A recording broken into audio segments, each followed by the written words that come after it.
Okay, welcome to the latest Gator Hoops podcast. This is Kevin Brockway, Florida men's basketball beat writer for the Gainesville Sun. And what will be the final Gator videocast of the season, the Florida Gators fall 69-66 to the Texas Tech Red Raiders. Florida had their opportunities to tie the game, send it to overtime.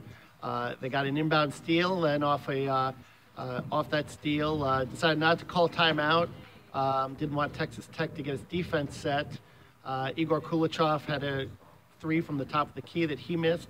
Mad scramble for the rebound. Keystone came up with it, kicked it out to Kayvon Allen, who missed a three from the corner as time expired. Certainly a disappointing ending for the Gators as they finished the year at 21-13 in the round of 32.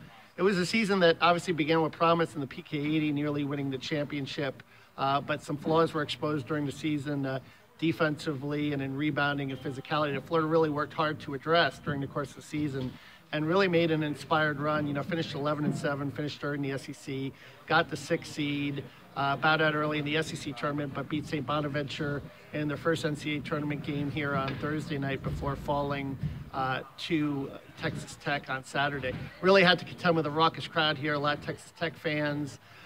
There was certainly a foul disparity early. Texas Tech, at one point Florida had 10 fouls to Texas Tech's 2 fouls.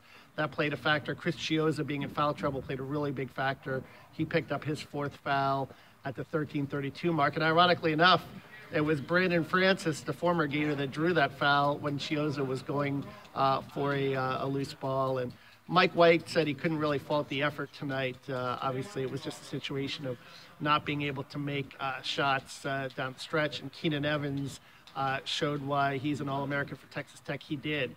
He hit a big three-pointer to put Florida ahead 67-64, then set up Zaire Smith for the alley-oop dunk to put them up 69-64 with 39 seconds left. And that turned out to be too insurmountable of a lead for the Gators to overcome. Certainly it was a game where Florida, at one point early in the game, had a 6-point lead, and but then had to play uphill. They were down 58-50 and made a run to kind of get back into the game. And a lot of that was a result of Chiozza being in foul trouble and Texas Tech's defense clamping down and being able to get turnovers on Kayvon Allen while he was running the point. So all in all, a tough season, and the future of this program will be interesting. Of course, Chiozza leaves as the UF's all-time assist leader. Igor Kulichov, the grad transfer Florida forward, will also be gone. There'll be questions about Jalen Hudson, who was non-committal about his return. He had 23 points tonight, was really strong offensively, as to whether he's going to come back for his senior season or declare for the NBA draft. By all accounts, we think Kayvon Allen will be back, and certainly this team will be bolstered by an incoming freshman class of 3 top 100 recruits coming out of high school, including Andrew Nemhard, Florida coach Mike White's first 5-star signee, a point guard with excellent court vision at 6'4", that projects to replace Chiozza at the point. And then you've got Noah Locke, a shooting guard, who's a knockdown 3-point shooter, shooting over 40%, certainly in AAU. He will help in that regard. And then Keontae Johnson, a 6'5" wing player who really could fill a void, in terms of defensively being that lockdown guy, and really an aggressive, really an athletic guy, with a 40-inch vertical leap, kind of in that Corey Brewer, Casey Prather kind of mode. Florida still needs to address some issues inside, and it'll be interesting to see.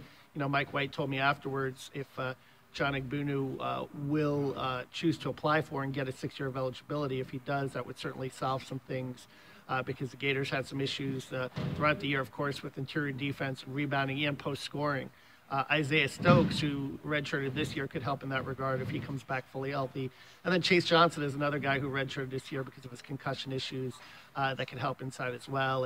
And I think Mike thinks also that Kavarius Hayes and Keystone will get better. And Keystone certainly made some strides this season as well, and in terms of learning how to play tougher and being more of an inside-out guy instead of a guy that just floats on the perimeter. So it will obviously be an interesting finish to the season, but we will see how it all transpires in the coming years. So live here from Dallas, as you can see behind me in an empty press room, this is Kevin Brockway for the Gator Hoops videocast, signing off.